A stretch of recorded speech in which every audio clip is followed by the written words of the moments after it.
Disability Living Allowance for Children, also known as DLA. What happens after you've claimed?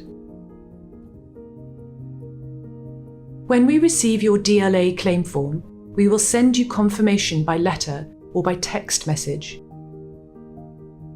This could take up to 2 weeks from the date you sent the form to us.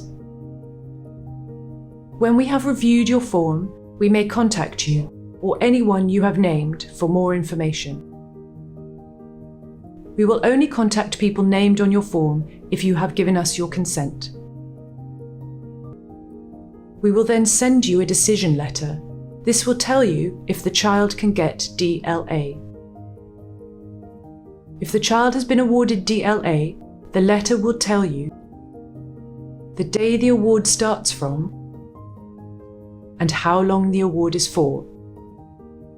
It tells you the rate of care and mobility they have been awarded, and what to do if the child's circumstances change.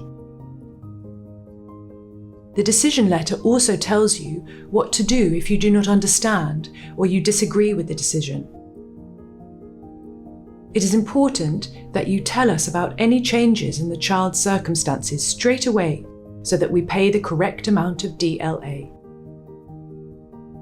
If the child is awarded DLA, the person caring for the child could get additional benefits such as carer's allowance or carer's credit. They may also be able to get extra money for benefits they already claim, for example, housing benefit or universal credit.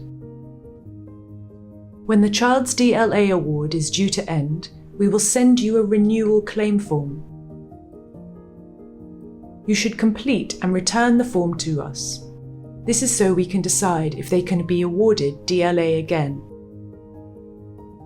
When a child reaches age 16, they cannot continue to claim DLA.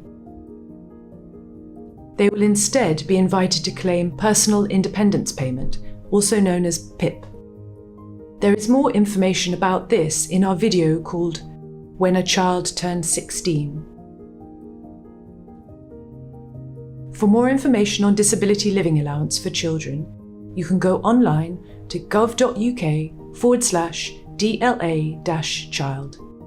You can contact our helpline by telephone on 0800 121 4600 or by the Relay UK service on 18001 followed by 0800 121 4600.